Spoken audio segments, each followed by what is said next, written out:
और सत्संगति में जुड़ गए तो हाथी बन जाओ और चाहे ग्रह बन जाओ, वहीं भी कल्याण हो जाएगो। तप करो पाताल में प्रकट होगो आकाश, संत कहे तीनों लोगों में छुपत ना हरि को दास। हरि को दास वो पुण्य कर्म करने वाले का हे पार मेरे भगत का विनाश नहीं होता, भगवान गीता में कह रहे हैं। तो सज्जनों देवियों, नेकी भलाई के जितने कर्म हमारे शरीर से, मन से, बुद्धि से हो जाए कर लो। काल करो सो हाल करो, हाल करो सो अब ही पल में प्रलय होएगा, फिर करोगे अभी। इसलिए ये गज और ग्राह ने संतों के शरण लेके धर्म करे और जड़ पशु योनि में भगवान ने आकर इनके उद्धार करे। बोलो भक्त वत्सल भगवान की। मनवंतरों का वर्णन भागवत में आता है, जो कि आप लोगों को समझ में नहीं आएगा और समय भी कथा का कम है। मनवंतरों का, युगों का और कल्पों का, और हर बार देवराज इंद्र बदलते, हर बार राम जी अवतार लेकर आते, हर बार कृष्ण कन्हैया लीला पुरुषोत्तम बनते, श्री राम मर्यादा पुरुषोत्तम बनते, हनुमान जी सीता की सुध लेने आते। ऐसा हर कल्पों में भगवान के अवतार होते हैं। और इस समय 14वां मनवंतर चल रहा है, माने अवै सृष्टि, अवै कलयुग नहीं आया, ऐसे पहले भी 14 बार ऐसा समय बीत गया। हम लोग राम भगवान के समय में भी थे, हम लोग कृष्ण भगवान के समय में भी थे, परंतु धन, पद, प्रतिष्ठा और बेवफा संतान संसार में रुचि रखते थे, इसलिए हमें भगवान की प्राप्ति नहीं हुई। इसलिए हम दुनिया में जन्म रहे और मर रहे। हाय रुपया, हाय रुपया, हाय जमीन, 2 लाख बीघा मिल जाए तुम्हें तो बोल ले ले, चाहे फिर भगवान की सेवा सत्संग ना होए पर जमीन मिलने चाहिए। ऐसे कर्मों में लगे रहे और हमने सोचा कि हम पटेल हैं, पर हम माया के चौकीदार, माया के पहरेदार, माया के गुलाम बने रहे। ऐसे हमारे जन्म हो गए। पुण्य के प्रताप से भागवत की कथा, संतों का सत्संग मिलता है, समुद्र मंथन की कथा आती है जो धर्म अधर्म पे आधारित है। उसमें से 14 रत्न निकलते हैं और वे 14 रत्नों में 5 गईये भी समुद्र मंथन से निकलती है। और लोग कहते हैं कि ढोर भगा दो भैया, ढोर पड़ गए, तो भैया गौ माता ढोर नहीं है, गौ माता पशु जानवर नहीं है। गौ माता तो लक्ष्मी जी के साथ समुद्र मंथन में से प्रकट हुई थी। उनको ढोर पशु जानवर मत कहो। और जो गौ सेवा करते हैं वे अपना भाव बदलो। ये कहो कि भैया हम गौ सेवा करवे जंगल गए थे, ये मत कहो हम तो ढोर चलाते महाराज, का करें कथा नहीं सुन पाए। अरे ढोर नहीं है, गैया मैया है। ये समुद्र मंथन में से 14 रत्नों में से प्रकट हुई है, ऋषियों को प्राप्त हुई थी। उच्च सिरवा घोड़ा देव राजा बलि ने लिया, ऐरावत हाथी देवराज इंद्र ने लिया, चंद्रमा भगवान शंकर ने लिया, लक्ष्मी भगवान विष्णु ने ले ली, देवताओं ने अमृत ले लिया और ऋषियों ने गैया मैया ले ली। ऐसी ये गैया मैया है, इसको ढोर जानवर पशु मत कहो। और जो लोग गौ माता के हित की बात करेंगे वही देश पर, बोलो जो गौ हित की बात करेंगे वही देश पर, वाह तालियां बजाओ। तो सज्जनों, हमें इस बात पे ध्यान देना है कि जो गौ माता के हित की बात करे उसी को हमें समर्थन सेवा देनी चाहिए।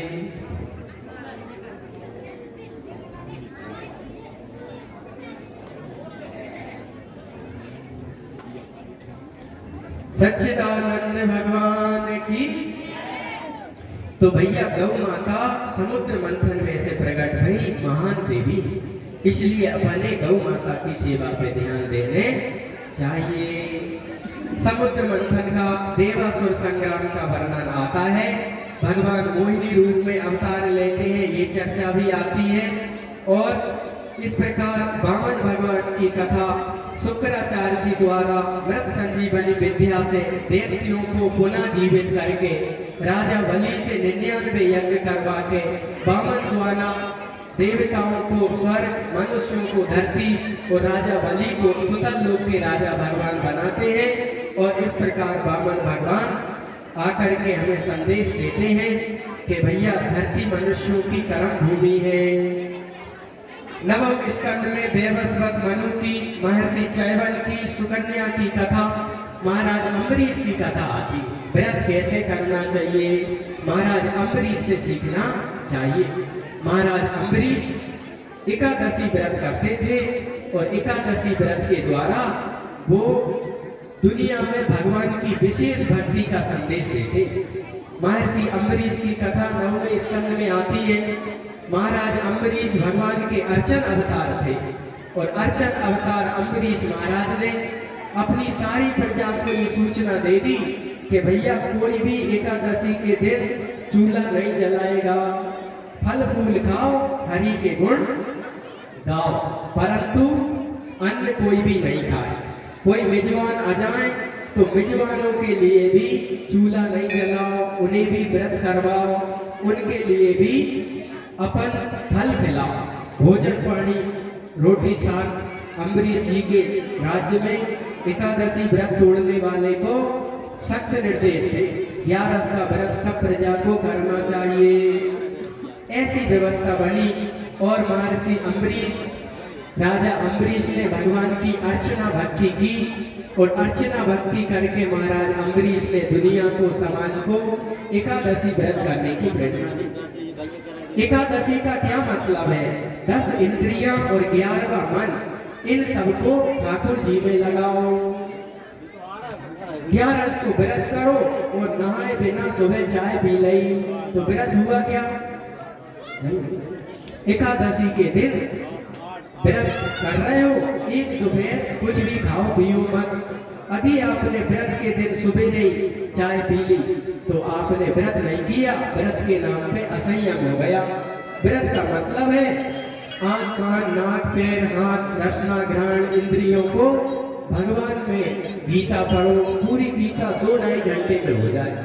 चालीसा पढ़ो, विष्णु सहस्त्र नाम पढ़ो और ये सब पढ़ के भगवान की कथा वार्ता सत्संग मंदिर का आश्रय, गौ सेवा का आश्रय लो और लेकर के भगवान में अपने तन मन को लगाओ। जब भूख लगे तो फल खाओ, फल खाने से विशेष लाभ होता है। व्रत के दिन फरार करना कम से कम चाहिए। यदि कोई विशेष काम हो तो फिर हम लोगों को वो करना चाहिए, अन्यथा व्रत के दिन हम लोगों को कुछ नहीं ऐसा करना जिसमें शरीर को ज्यादा भागा दौड़ हो, ज्यादा मेहनत हो।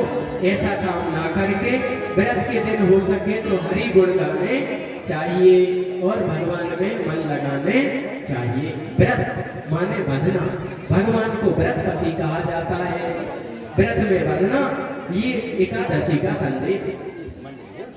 एकादशी का मतलब है कि अन्न का त्याग करो।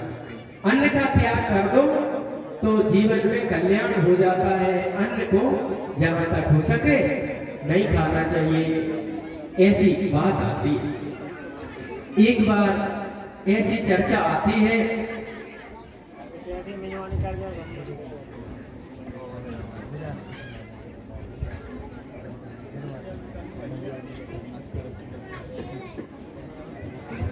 जन्मोत्सव की तैयारी करें, कृष्ण कन्हैया लाल की, भगवान श्री कृष्ण के पास चलते हैं। अपने 9वें स्कंद में राम कथा के भी अध्याय आते हैं। ये कथा कहती है कि भैया कृष्ण जी लीला पुरुषोत्तम है, उन जैसे बनने के पहले मर्यादा पुरुषोत्तम बनो, इसलिए राम कथा के अध्याय आते हैं। समय की कमी है इसलिए अपन राम कथा को यहीं से प्रणाम करते हैं, फिर कभी अपन भगवान की राम कथा योग संयोग बना तो सुनेंगे। और परीक्षित जी महाराज पूछते हैं कि जिनने मुझे गर्भ में जन्म दर्शन दिया वे भगवान श्री कृष्ण कौन है, कैसे हैं, उनने कैसे अवतार लिया मुझे बताइए। तो सुखदेव मुनि बताते हैं कि हे राजा परीक्षित, भगवान श्री कृष्ण विनाशाय च दुष्कृताम, दुष्टों पापियों को विनाश करने के लिए और सुकर्म करने वालों को कल्याण करने के लिए आए थे। और यदुवंश में यह देवकी और वसुदेव, देवकी कंस की चचेरी बहन थी और वसुदेव उसी यदु कुल के वंशज थे। एक कौरव हुए। एक राजा के बेटा कौरव कहलाए, वो भी यादव थे, और एक कुरुवंशी पांडव कहलाए, जो कि भगवान जिस वंश में आए थे। तो इस प्रकार कथा आती है कि एक बार की बात है, भगवान श्री कृष्ण अवतार लेंगे, ये बात की घोषणा देवकी के समय में हो गई, और देवकी को कन्यादान के समय कंस ले जा रहे थे। आकाशवाणी हुई, रे कंस, जिसको तू आज भाव भाव से विदा कर रहा है, इसी की 8वीं संतान तेरा काल बनेगी। कंस ने बहन के बाल पकड़े और मारना चाह रहा था। वसुदेव जी ने कहा, रुक जाओ, विश्वास करो, मैं सब पुत्र तुम्हारे पास लाऊंगा। कंस ने वसुदेव देवकी को जेल में डाले। भगवान रात में चतुर्भुजी नारायण जेल में प्रकट हुए। वसुदेव देवकी से कहा कि पिछले जन्म में आप सुतपा और प्रश्नी थे, आपने हजारों साल भजन करके पुत्र रूप में मुझे मांगा था, अब मैं तुम्हारे घर पुत्र रूप में आ रहा हूँ। ऐसा कह के भगवान चतुर्भुजी से 2 भुजी बने और देवकी मैया की गोदी में आ गए। पहले 7 बेटों को, 6 बेटों को मार चुके थे।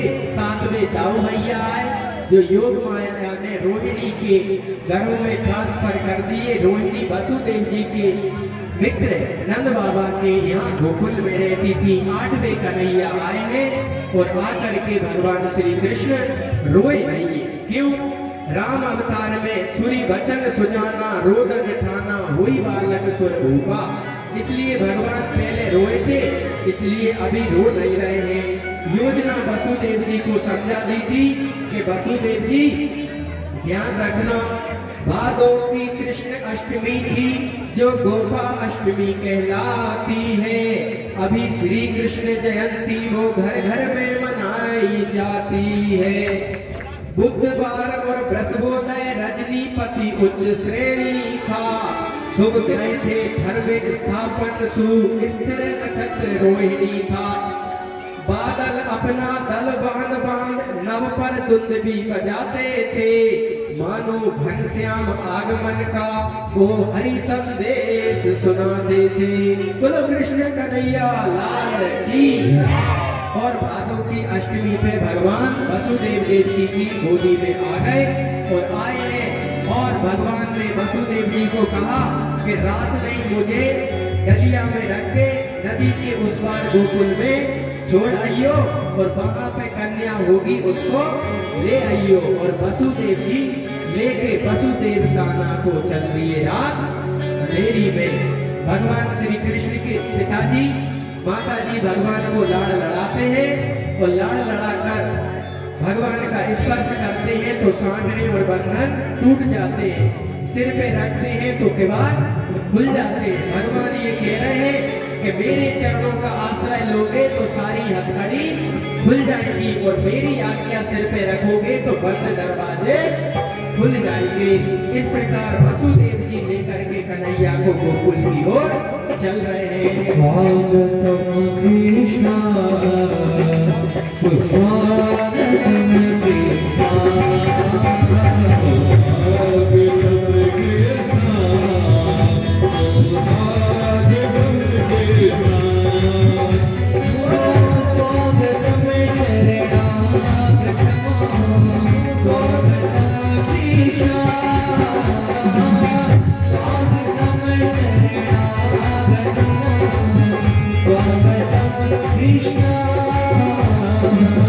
स्वागतम